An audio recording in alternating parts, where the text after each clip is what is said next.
الحمد لله رب العالمين والعاقبة للمتقين والصلاة والسلام على سيد الأنبياء والمرسلين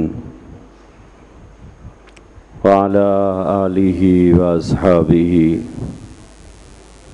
وأزواجه وذرياته وأهل بيته أجمعين إلى يوم الدين.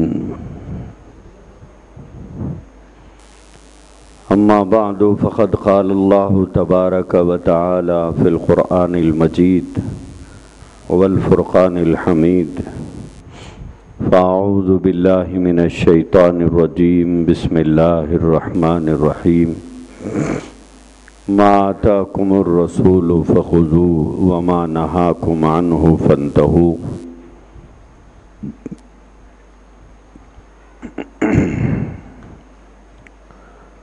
بزرگان محترم،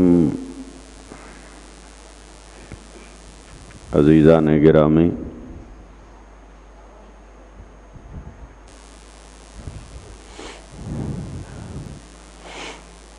اللہ تبارک و تعالی نے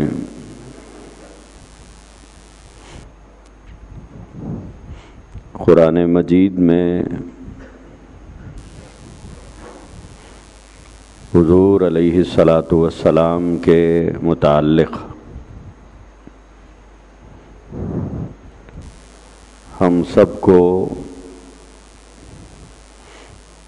اس بات کا حکم دیا ہے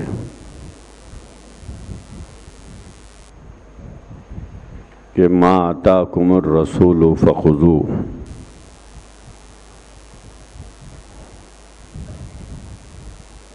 کہ رسول تمہیں جس بات کا حکم کرے تم اس پر عمل کرو.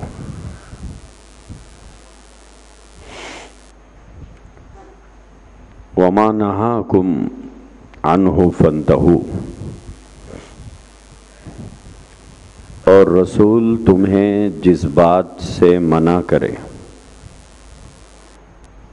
جس بات سے تمہیں روکے، تمہارا یہ فرض ہے کہ تم اس بات سے رک جاؤ.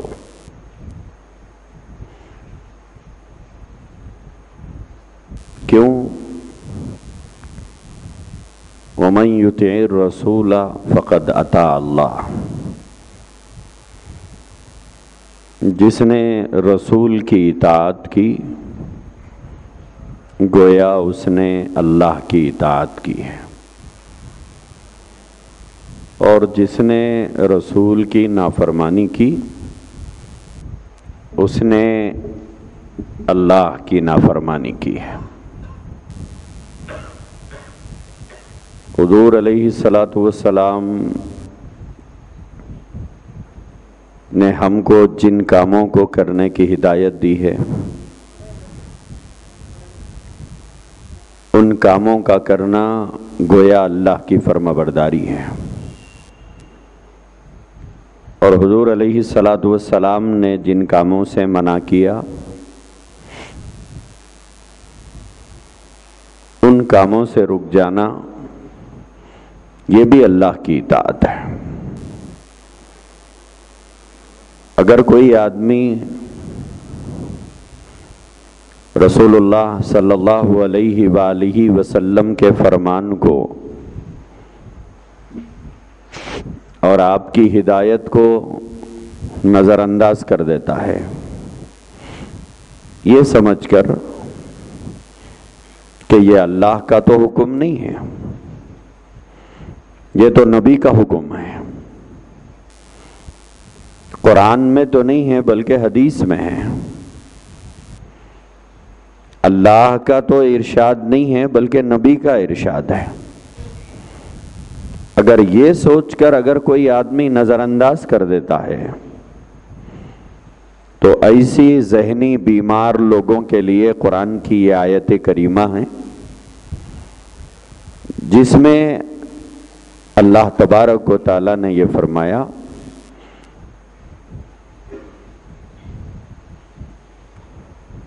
کہ کہ رسول کی نافرمانی ہماری ہی نافرمانی ہے اور رسول کی اطاعت ہماری ہی اطاعت ہے۔ تو ہم کو یہ بات اچھی طرح سے ذہن میں رکھنا چاہیے کہ رسول اللہ صلی اللہ علیہ وآلہ وسلم کی نافرمانی سے اللہ خوش ہونے والا نہیں ہے۔ رسول کو ناراض کر کے اللہ کو کوئی آدمی خوش نہیں کر سکتا، اور رسول کی نافرمانی کرتے ہوئے اللہ کی خوشنودی پانے کا خیال رکھنا یہ ایک خام خیالی ہے۔ تو میرے عزیز بھائیو، رسول اللہ صلی اللہ علیہ وآلہ وسلم نے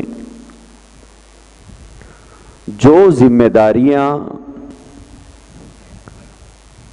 ہمارے اوپر ڈالی ہیں اور جو ذمہ داریاں ہمارے سپرد کی ہیں، بحیثیت ایک امتی ہماری ذمہ داری کیا ہے؟ حضور علیہ السلام نے بحیثیت پیغمبر، بحیثیت رسول، بحیثیت نبی ہمیں کیا ہدایت دی ہے اور کیا ذمہ داریاں اپنی امت کو آپ نے حوالے فرمائی ہیں۔ حضور علیہ السلام نے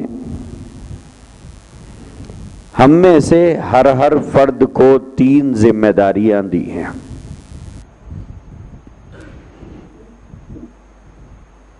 ہر آدمی اپنا جائزہ لے کر دیکھ لے کہ کیا وہ ان 3 ذمہ داریوں کو ادا کر رہا ہے یا نہیں ادا کر رہا ہے۔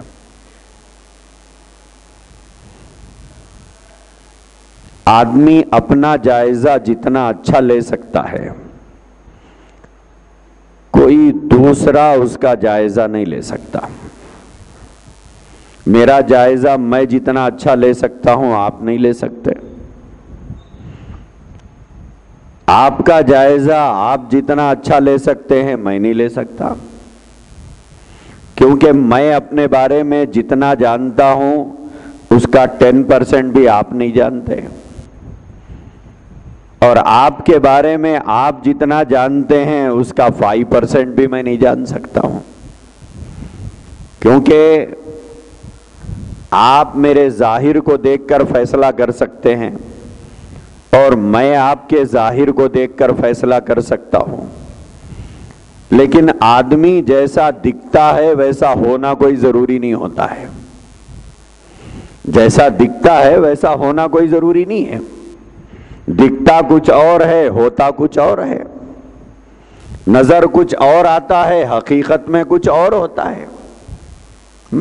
حدیث پاک کے اندر ہے، اللہ کے نبی نے فرمایا اللہ کے کچھ بندے اس دنیا میں ایسے ہوتے ہیں کہ دیکھنے میں ان کے کپڑے صاف ستھرے نہیں ہوتے، ان کے چہرے پہ کوئی وجاہت نہیں ہوتی، ان کے بال گرد و غبار میں اٹے ہوئے ہوتے ہیں، یعنی دیکھنے میں کوئی وجاہت ان کے اندر نظر نہیں آتی، لیکن ان کے دل اندرونی طور پر اتنے روشن ہوتے ہیں اور اللہ سے ان کا تعلق ایسا ہوتا ہے کہ اگر وہ کسی بات پر اللہ کو قسم دے دیتے ہیں تو اللہ اس کو پورا کرنا اپنے لیے واجب سمجھ لیتا ہے، یعنی تعلق اللہ سے اتنا ہوتا ہے۔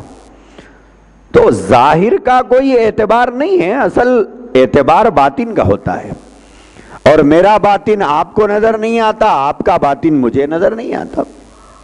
تو بہرحال میں یہ عرض کر رہا تھا کہ اللہ کے نبی علیہ السلام نے 3 ذمہ داریاں ہم لوگوں کو دی ہیں۔ اب ہم اپنا جائزہ لے کر دیکھیں کہ بحیثیت امتی میں ان 3 ذمہ داریوں کو پورا کر رہا ہوں یا نہیں کر رہا ہوں۔ چاہے میں کسی بھی مکتب فکر سے تعلق رکھتا ہوں اور زندگی کے شعبہ حیات میں سے کسی بھی شعبہ حیات سے میں تعلق رکھتا ہوں، یعنی کچھ بھی کام میں کرتا ہوگا، مجھ سے یہ تینوں ذمہ داریاں ادا ہو رہی ہے یا نہیں ہو رہی ہے۔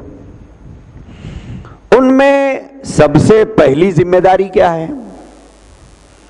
سب سے پہلی ذمہ داری ہے جو اللہ کے نبی نے ہمارے حوالے کی ہے اور ہمیں ہدایت فرمائی ہے، وہ ہے اللہ کے نبی علیہ السلام نے فرمایا ترکت فیکم امرین لن تضلوا ما تمسکتم بہما کتاب اللہ و سنت رسولہ۔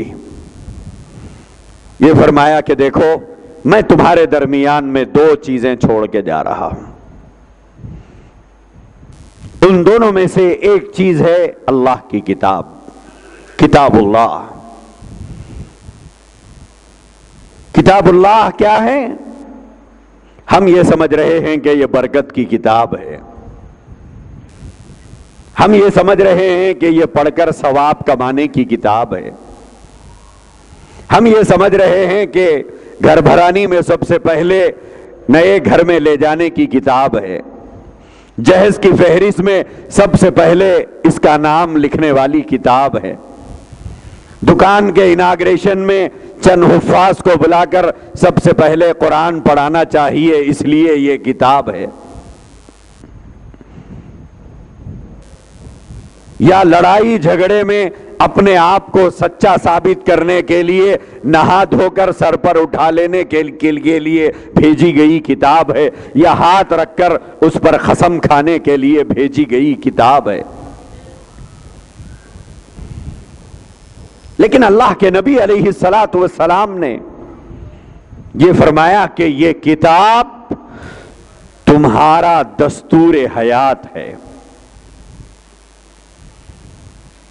یہ تمہارے لیے قانون زندگی ہے کہ ایک مسلمان دنیا میں جہاں کہیں رہتا ہو اس کو اس کی زندگی گزارنے کا قانون اس کتاب کے اندر لکھا ہوا ہے۔ ایک ہے ملک کا قانون، ایک ہے مذہب کا قانون۔ مذہب جو قانون بتاتا ہے وہ اسی کتاب کے اندر لکھا ہوا ہے، وہ مسلمانوں کا دستور حیات ہے، مسلمانوں کی قانون زندگی ہے۔ تو اللہ کے نبی نے فرمایا دو چیزوں میں سے ایک ہے کتاب اللہ، کہ اللہ کی کتاب کے مطابق تمہاری زندگی ہونا چاہیے، اور دوسری بات اللہ کے نبی نے فرمایا وسنت رسولی، اس کتاب میں جو کچھ لکھا گیا ہے اس کی پریکٹیکل لائف میں نے گزاری ہے۔ تو اللہ کے نبی نے فرمایا دوسری چیز وہ میرا طریقہ ہے، کہ قرآن کی نے جو کچھ کہا ہے اگر وہ پریکٹیکل لائف میں اگر دیکھنا چاہتے ہو تو وہ میری لائف ہے، میری زندگی ہے۔ اسی کو قرآن کریم نے فرمایا لَقَدْ كَانَ لَكُمْ فِي رَسُولِ اللَّهِ أُسْوَةٌ حَسَنَةٌ، کہ بہترین آئیڈیل تمہارے لیے ہم نے تمہارے رسول کی زندگی میں رکھا ہے۔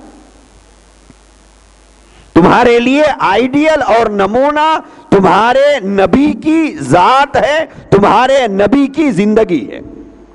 قرآن نے جو کچھ کہا ہے، قرآن نے جو کچھ فرمایا ہے، اگر اس کو پریکٹیکل لائف میں اگر دیکھنا چاہتے ہیں تو اللہ کے نبی علیہ السلام کی ذات مقدسہ ہے۔ اور قرآن نے خود فرمایا کہ پریکٹیکل لائف میں تم آئیڈیل کس کو بناؤ گے؟ اللہ کے نبی علیہ السلام کی ذات کو پیش کر کے اللہ نے فرمایا کہ بہترین آئیڈیل ہم نے تمہارے رسول کو بنایا ہے۔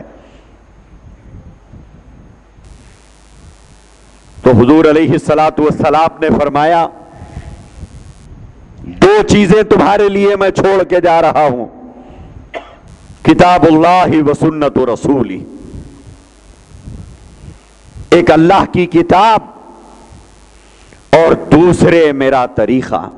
حضور نے یہ نہیں فرمایا کہ میں اپنی حدیث چھوڑ کے جا رہا ہوں، حضور نے فرمایا میرا طریقہ چھوڑ کے جا رہا ہوں۔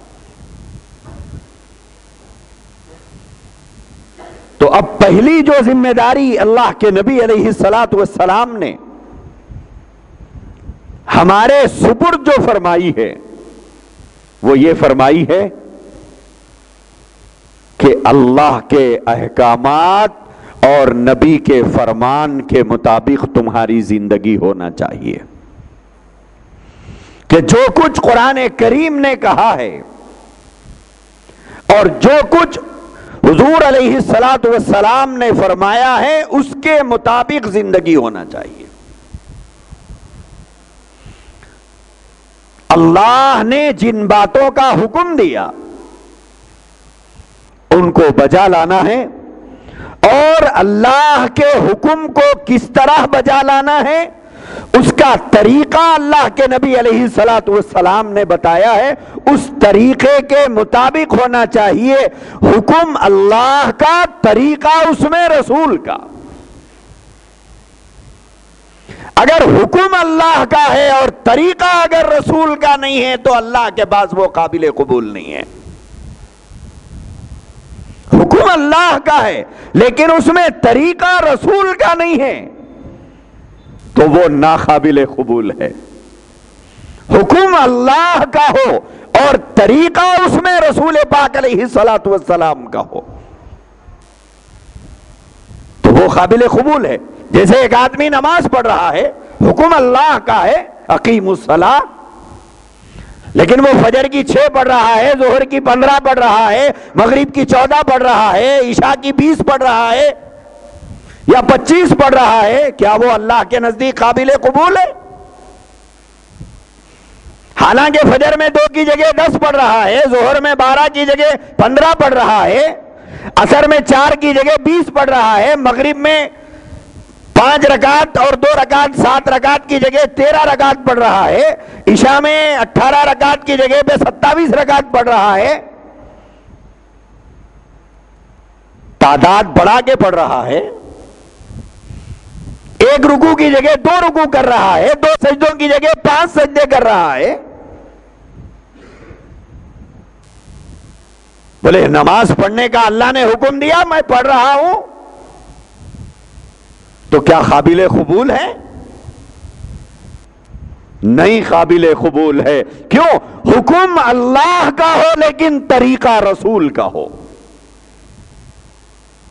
اگر حکم اللہ کا ہے لیکن طریقہ رسول کا نہیں ہے، اللہ کے پاس وہ عمل مردود ہے، ناپسندیدہ ہے، اللہ اسے رد کر دیں گے، ریجیکٹ ہے اللہ کے پاس، وہ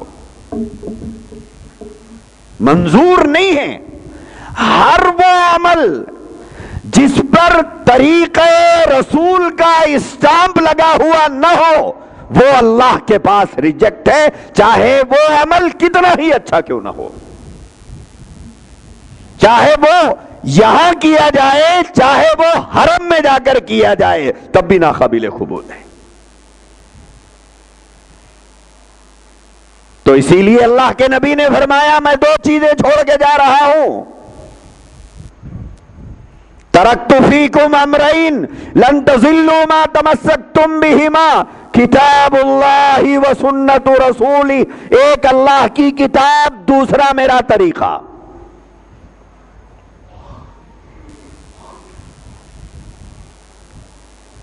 تو پہلی ذمہ داری اللہ کے نبی نے ہمارے حوالے کیا فرمائی ہے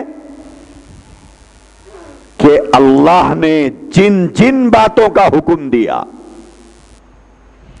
اور میں نے جس جس کام کو جس جس طریقے پر کیا ہے اس طریقے پر کرنا یہ ہر مسلمان کی ذمہ داری ہے۔ اس میں نہ امیر اور غریب کا فرق ہے، نہ مالدار اور فقیر کا فرق ہے، نہ مالک اور مملوک کا فرق ہے، نہ آقا اور غلام کا فرق ہے، نہ بادشاہ اور رعایا کا فرق ہے۔ اللہ کے چند مسائل کے اندر بعض احکام غریبوں پر نہیں ہے، جیسے زکوٰۃ کا مسئلہ ہے، جیسے حج کا مسئلہ ہے، لیکن حلال و حرام کے مسئلے میں نہ امیر ہے نہ غریب ہے، نہ بادشاہ ہے نہ فقیر ہے، نہ مالک ہے نہ ملازم ہے۔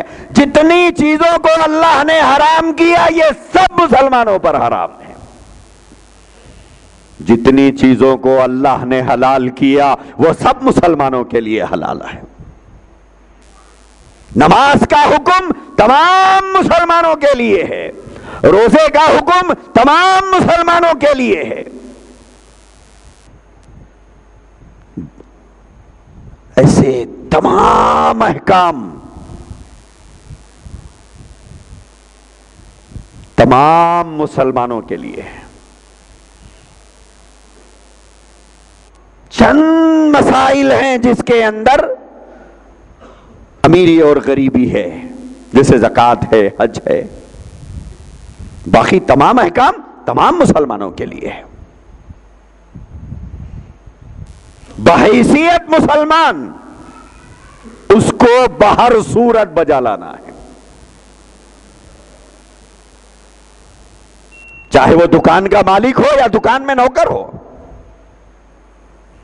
چاہے وہ آفیسر ہو، چاہے وہ نچلے درجے کا ملازم ہو، چاہے وہ بادشاہ ہو، چاہے وہ رعایا ہو، چاہے وہ مسجد کے دروازے پر کھڑے ہو کر بھیک مانگنے والا ہو یا اس کے ہاتھ میں پیسے رکھنے والا ہو، بحیثیت مسلمان بہر صورت اسے ان ذمہ داریوں کو ادا کرنا ہے۔ یہ پہلی ذمہ داری عمل سے متعلق رسول اللہ صلی اللہ علیہ وسلم نے ہم سب کو ہدایت فرمائی اور ذمہ داری سونپی ہے کہ تمہیں میرے بتائے ہوئے طریقے کے مطابق زندگی گزارنا ہے۔ یہ پہلی ذمہ داری ہے۔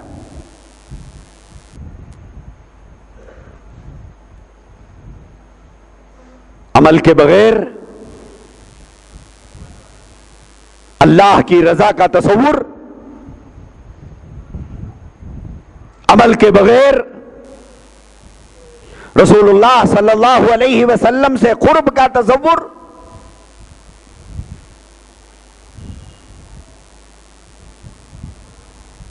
یہ شاید ہماری عقل کا دھوکہ ہے، یہ شیطانی فریب ہے۔ اگر عمل کے بغیر اللہ راضی ہو جاتے، عمل کے بغیر رسول کی خوشنودی مل جاتی، تو پھر قرآن کریم میں اللہ نے بار بار بار بار عمل کا حکم کیوں دیا ہے، اور عمل نہ کرنے والوں کے لیے وعید کیوں سنائی ہے، کیوں ڈرایا ہے؟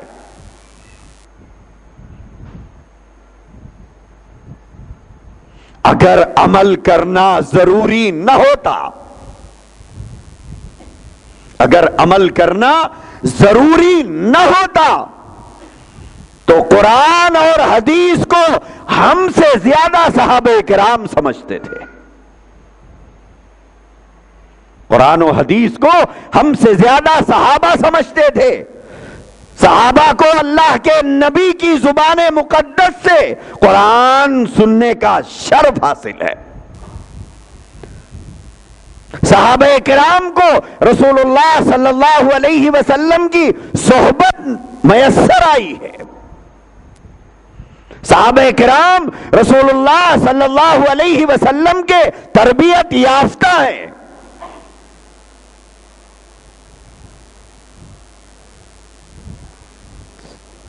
صحابہ کرام رسول اللہ صلی اللہ علیہ وسلم کے ساتھ ایک لمبا عرصہ گزارے ہوئے ہیں۔ اگر نماز ضروری نہ ہوتی تو صحابہ نماز کیوں پڑھتے ہیں؟ حلال و حرام کی تمیز کرنا ضروری نہ ہوتا تو صحابہ کے گھروں میں فاقے کیوں آتے؟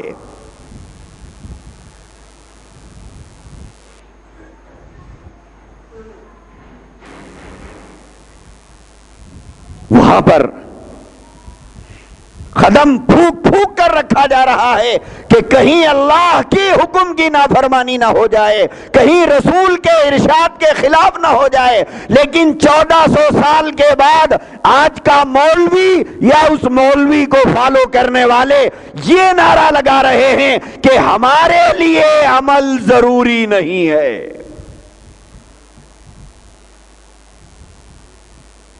اس کا مطلب یہ ہے کہ عمل نبی کو ضروری تھا، اسی لیے نبی نماز پڑھتے تھے.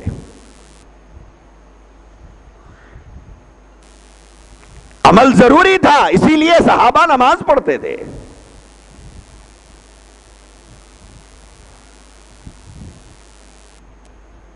عمل ضروری تھا، اسی لیے صحابہ اور نبی حلال و حرام کے مسئلے میں انتہائی چوکنا رہتے تھے. آج یہ جو نعرہ لگایا جا رہا ہے کہ عمل ضروری نہیں ہے،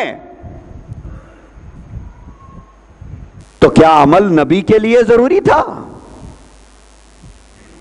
کیا عمل صحابہ کے لیے ضروری تھا؟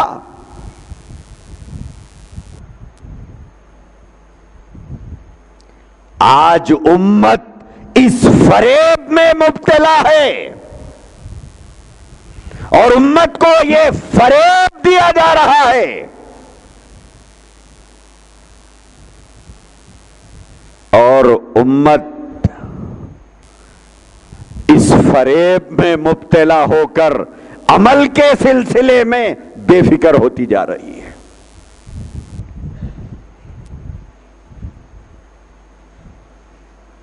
میرے عزیز بھائیوں، آپ بتا سکتے ہیں کہ نماز کی فرضیت کے حکم کے نازل ہونے کے بعد اللہ کے رسول علیہ الصلاۃ والسلام نے ایک نماز چھوڑی ہو؟ ایک نماز.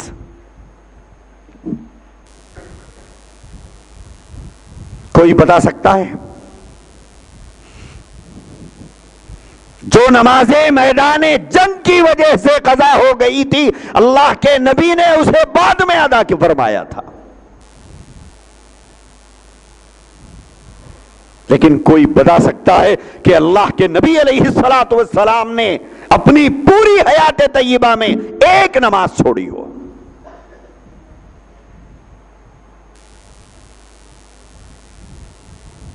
نماز نبی کے لیے لازم، امتی کے لیے معاف. روزہ نبی کے لیے لازم، امتی کے لیے معاف.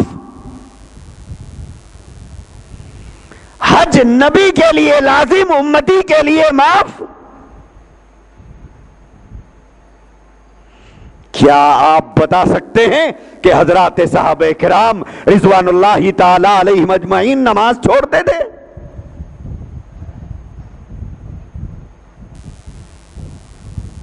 آج کا 2 کوڑی کا پیر اور اس کی 1 کوڑی کا مرید یہ کہہ رہا ہے کہ نماز ضروری نہیں ہے.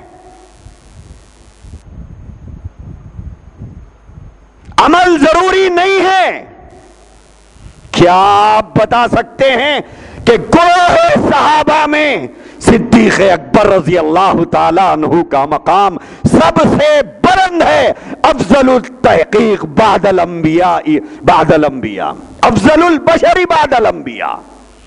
انبیاء علیہم الصلاۃ والسلام کے بعد سب سے افضل البشر اگر کوئی ہے تو وہ حضرت صدیق اکبر رضی اللہ تعالیٰ عنہ ہے. کوئی بتا سکتا ہے، تاریخ سے ایسا ثبوت دے سکتا ہے کہ صدیق اکبر رضی اللہ تعالیٰ عنہ نے اپنی حیات طیبہ میں عمدن کبھی نماز چھوڑی ہو؟ فاروق اعظم نے چھوڑی ہو، عثمان غنی نے چھوڑی ہو، علی مرتضیٰ نے چھوڑی ہو، حضرت حسن اور حسین نے چھوڑی ہو، حضرت فاطمہ نے چھوڑی ہو، حضرت ابو عبیدہ ابن الجراح نے چھوڑی ہو، عبد الرحمن ابن عوف نے چھوڑی ہو، سعد ابن ابی وقاص نے چھوڑی ہو؟ کوئی بتا سکتا ہے؟ کوئی تاریخی اس کا ثبوت؟ تو اس کا مطلب یہ ہے کہ نماز ان کے لیے ضروری تھی. آج کے پیر کے لیے بھی ضروری نہیں ہے، آج کے مرید کے لیے بھی ضروری نہیں ہے. کہ بولے ہمارے لیے عمل ضروری نہیں ہے، تو کیا مطلب؟ عمل صحابہ کے لیے ضروری تھا۔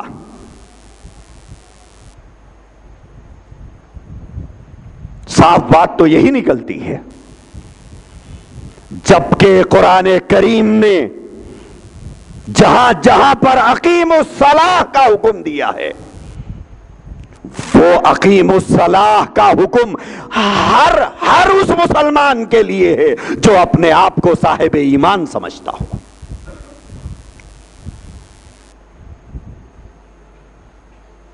جو اپنے آپ کو مومن سمجھتا ہو۔ قرآن نے جہاں جہاں پر جن جن کاموں کے کرنے کا حکم دیا ہے، ان کاموں کو بجا لانا ہر اس شخص پر لازم ہے جو اپنے آپ کو مسلمان کہتا اور سمجھتا ہو۔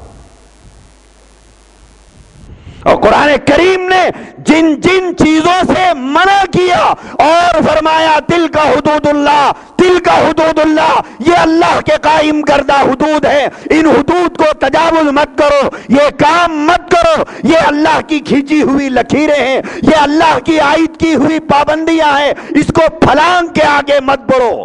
کیا ان چیزوں پر عمل کرنا اس پر لازم نہیں ہے؟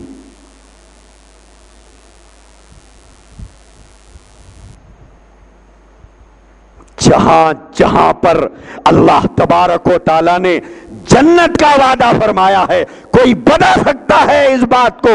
قرآن کریم نہ کسی مسلک کی کتاب ہے، نہ کسی مشرب کی کتاب ہے، قرآن تو اللہ کی کتاب ہے، اور اس کی سچائی اور صداقت میں کسی قسم کا کسی مسلک کے لوگوں کو شک نہیں ہے۔ اللہ تبارک و تعالیٰ نے اسی قرآن مجید کے اندر جہاں جہاں جنت کا وعدہ فرمایا، وہاں عمل کی شرط لگائی ہے۔ کہیں نہیں فرمایا کہ جنت میں تمہیں مفت میں دوں گا، کہیں نہیں فرمایا کہ جنت فری میں ملنے والی ہے۔ ان الذین آمنوا وعملوا الصالحات، فرمایا جو ایمان لائے اور عمل صالح کیا، کانت لہم جنات الفردوس نزلا۔ ایمان اور عمل کی شرط کے بعد جنت کا وعدہ فرمایا۔ کہیں فرمایا ان للمتقین مفازا حدائق واعنابا وکواعب اترابا، کہیں فرمایا ان للمتقین فی ظلال وعیون وفواکہ مما یشتہون۔ شرط لگائی ہے کہ یہ سب متقیوں کے لیے ہے، یہ سب متقیوں کے لیے ہے۔ اور متقی اسے کہا جاتا ہے جو اللہ کی نافرمانی سے اپنے آپ کو بچاتا ہے، جو گناہ سے اپنے آپ کو بچاتا ہے۔ تو پہلی جو ذمہ داری اللہ کے نبی نے اپنی امت کو دی ہے وہ ہے عمل، کہ بحیثیت امتی تمہارے اوپر دو چیزیں لازم ہیں۔ ایک، اللہ کے حکم کو پورا کرو، لیکن وہ حکم پورا میرے طریقے کے مطابق ہونا ہے۔ حکم پورا کر رہے ہو، اگر طریقہ میرا نہیں ہے، رد ہے، ریجیکٹ ہے اللہ کے پاس۔ اللہ کے پاس وہ عمل ناقابل قبول ہے جس پر طریقہ رسول کا اسٹامپ لگا ہوا نہ ہو، چاہے اس عمل کی دنیا کتنی ہی تعریف کرتی ہو، دنیا میں کتنی ہی پذیرائی ہوتی ہو، دنیا اس عمل پر کتنی ہی واہ کرتی ہو، لیکن اگر اس میں سنت رسول نہیں ہے، طریقہ رسول نہیں ہے، تو وہ عمل ناقابل قبول ہے، چاہے اس عمل کے اوپر لاکھوں نہیں کروڑوں نہیں اربوں خرچ کر دیا جائے۔ اگر وہ طریقہ رسول کے خلاف ہے تو اس سے اللہ کی خوشنودی نہیں ملنے والی ہے۔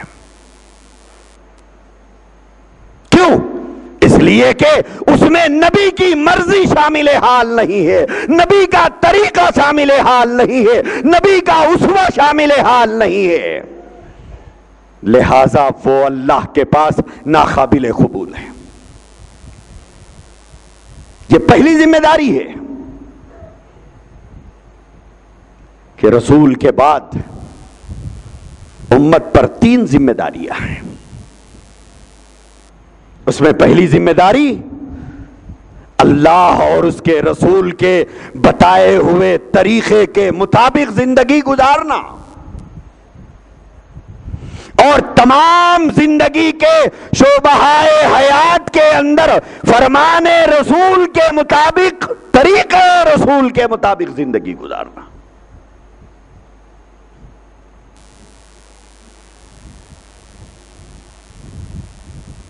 یہ جو کہا جا رہا ہے کہ صاحب عمل کی ضرورت نہیں ہے، عمل کی ضرورت نہیں ہے، یہ قرآن کے منکر ہیں، یہ تو فرمان خدا کے منکرین ہیں.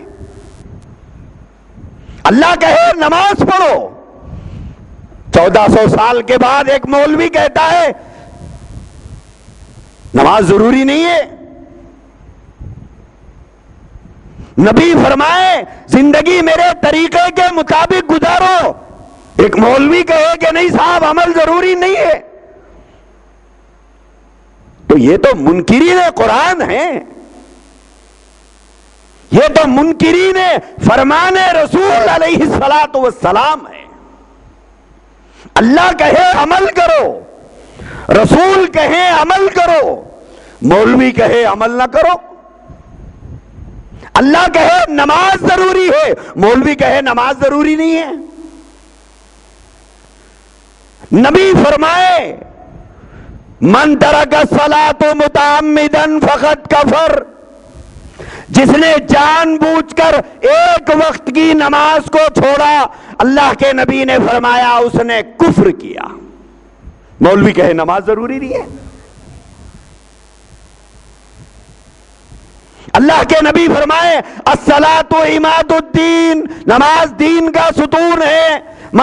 الصلاۃ عماد الدین فقد اقامها اقام الدین ومن ترکها فقد هدم الدین، کہ نماز دین کا ستون ہے، جس نے نماز کو قائم کیا اس نے دین کو قائم کیا، جس نے نماز کو چھوڑا اس نے دین کی عمارت کو گرا دیا. نبی نماز کی اتنی اہمیت بتائیں. نبی فرمائے الصلاۃ قرۃ عینی، نماز میری آنکھوں کی ٹھنڈک ہے. آج کا مولوی اسٹیج پر کھڑے ہو کر اس کے چند مریدوں کے بیچ میں یہ کہے عمل ضروری نہیں ہے، نماز ضروری نہیں ہے، روزہ ضروری نہیں ہے، کیا اسے منکر قرآن نہیں کہیں گے؟ اسے منکر قرآن نہیں کہیں گے؟ اسے رسول کے حکم کا باغی نہیں کہیں گے؟ اور اس کی تقریر پر واہ واہ کرنے والوں کو اللہ اور اس کے رسول کے حکموں کا باغی نہیں کہیں گے؟ جذبات میں مت سنیے، ہوش سے سنیے. اللہ کہے نماز ضروری، نبی کہے نماز ضروری، مولوی کہے نماز ضروری نہیں ہے. کیا مطلب نکلا اس کا؟ اللہ کہے عمل ضروری، مولوی کہے عمل ضروری نہیں ہے. بولے ہم بغیر عمل کے ایک اور راستہ ہے، اس راستے سے جنت میں جائیں گے، عمل کے راستے سے جنت میں نہیں جائیں گے. تو اس کا مطلب یہ ہے کہ وہ شارٹ کٹ راستہ صحابہ کو نہیں معلوم تھا، صحابہ کو نہیں معلوم تھا وہ راستہ. قرآن کے نازل ہونے کے زمانے میں صحابہ موجود، نبی کی حیات میں صحابہ موجود، وہ راستہ صحابہ کو نہیں ملا. 1400 سال کے بعد میں مولوی کو کیسا مل گیا اور یہ 2 کوڑی کے پیر کو کیسا مل گیا؟ وہ شارٹ کٹ راستہ اس پیر کو اور اس کے مرید کو کیسے مل گیا؟ خود بھی عمل کا چور ہے اور اپنے ماننے والوں کو بے عمل بنا رہے ہیں، اپنے ماننے والوں کو بے عمل بنایا جا رہا ہے. میرے عزیز بھائیوں، اللہ تبارک و تعالیٰ نے قرآن حکیم کے اندر جن جن باتوں کا حکم دیا ہے وہ ہر مسلمان کے لیے لازم ہے، چاہے وہ پیر ہو کہ مرید ہو، لازم ہے۔ اس سے فرار نہیں اختیار کیا جا سکتا۔ تبھی تو اللہ کے نبی نے فرمایا ترکت فیکم امرین، میں تمہارے درمیان میں دو چیزیں چھوڑ کے جا رہا ہوں، کتاب اللہ و سنت رسولی، ایک اللہ کی کتاب کہ تمہاری زندگی اللہ کے کتاب کے مطابق ہونا ہے۔ جب قرآن میں لکھا ہے تو مولوی کی کیا حیثیت؟ جب قرآن کے اندر لکھا ہوا ہے تو مجھ جیسے دو کوڑی کے مولوی کی حیثیت کیا ہے؟ فرمان الہی کے سامنے کیا پیر کیا مرید؟ جب قرآن کہہ رہا ہے نماز پڑھو، جب قرآن کہہ رہا ہے روزہ رکھو، جب قرآن کہہ رہا ہے پردہ کرو، جب قرآن کہہ رہا ہے حلال کو حلال سمجھو، جب قرآن کہہ رہا ہے حرام سے بچو، اب ایک مولوی کہہ رہا ہے نہیں عمل ضروری نہیں ہے۔ جب قرآن کہہ رہا ہے رسول کی زندگی تمہارے لیے نمونہ ہے، تمہاری خوشی، تمہارا غم، تمہارا کاروبار، تمہاری ملازمت، تمہارا اٹھنا بیٹھنا، تمہارا سونا جاگنا، تمہارا ہر کام رسول کے طریقے کے مطابق ہونا چاہیے۔ قرآن کہہ رہا ہے لقد کان لکم فی رسول اللہ اسوۃ حسنہ، رسول تمہارے لیے نمونہ ہے۔ مولوی کہے عمل ہمارے لیے ضروری نہیں ہے۔ قرآن کی مانو گے مولوی کی مانو گے؟ نبی کی مانو گے یا دو کوڑی کے مقرر کی بات مانو گے؟ جنت کا راستہ پیر نہیں بتاتا، جنت کا راستہ نبی بتائے ہیں۔ جنت کا راستہ نبی بتائے ہیں، نبی جو راستہ بتائے ہیں اس راستے پر چلو گے تو جنت ملنے والی ہے۔ اگر پیر نبی کے بتائے ہوئے راستے کو جنت کا راستہ بتاتا ہے تو ٹھیک ہے، اگر پیر کوئی اور راستہ بتا رہا ہے تو یہ پیر نہیں ہے، یہ شیطان کا چیلا ہے۔ میرے عزیز بھائیوں، عمل سے فرار اختیار کرنے کی کسی کو گنجائش نہیں ہے، کسی کو گنجائش نہیں ہے۔ نکالو اپنے ذہنوں سے یہ بات کہ ہمیں عمل ضروری نہیں ہے۔ اگر عمل ضروری نہ ہوتا تو سب سے زیادہ اس پر صحابہ عمل کرتے تھے، صحابہ عمل کرتے تھے۔ کیوں؟ اس لیے کہ قرآن ان کی زبان میں نازل ہوا، قرآن ان کی حیات میں نازل ہوا، اور نبی علیہ السلام سے قرآن کو لینے والے سب سے پہلے صحابہ ہیں۔ اگر عمل ضروری نہ ہوتا تو صحابہ سب سے زیادہ شاید اس بات پر عمل کرتے ہوتے، لیکن کوئی نہیں بتا سکتا کہ صحابہ کرام عمل چھوڑ کر صرف نبی کی محبت کا نعرہ مارتے پھرتے تھے، کوئی نہیں بتا سکتا۔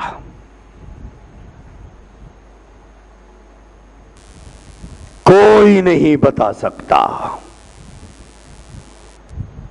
کہ وہ عمل چھوڑ کر صرف اللہ کے نبی سے محبتوں کا اظہار کرتے تھے، نہیں بتا سکتا۔ قرآن کے حکموں کو پامال کر کے، نبی کے حکموں کو توڑ کر، ارشادات الہی کو روند کر، فرمان رسول کو دھکے مار کے گھروں سے نکال کر محبت رسول کا اظہار کرتے ہو، کوئی نہیں بتا سکتا۔ کوئی بتا سکتا ہے؟ کوئی نہیں بتا سکتا۔ یہ صرف دل کو تسلی دی جا رہی ہے، دل کو بہلانے کے لیے غالب یہ خیال اچھا ہے، دل کو بہلانے کے لیے غالب یہ خیال اچھا ہے، لیکن حقیقت کا اس سے کوئی تعلق نہیں ہے۔ حقیقت چھپ نہیں سکتی بناوٹ کے اصولوں سے، حقیقت چھپ نہیں سکتی بناوٹ کے اصولوں سے، خوشبو آ نہیں سکتی کاغذ کے پھولوں سے۔ یہ مثنوی زندگی سے کام نہیں چلنے والا ہے. اسی لیے قرآن اٹھاؤ، کیا لکھا ہے، فرمان رسول پڑھو، کیا لکھا ہے. تو بہرحال یہ پہلی ذمہ داری ہے. میں نے بتایا 3 ذمہ داریاں ہیں. نبی پاک علیہ الصلوۃ والسلام نے ہمیں 3 ذمہ داریاں سونپی ہے. اس میں پہلی ذمہ داری ہے عمل. پہلی ذمہ داری عمل، اور 2 ذمہ داریاں ہیں انشاءاللہ آئندہ جمعہ بیان ہوگا. وآخر دعوانا الحمدللہ.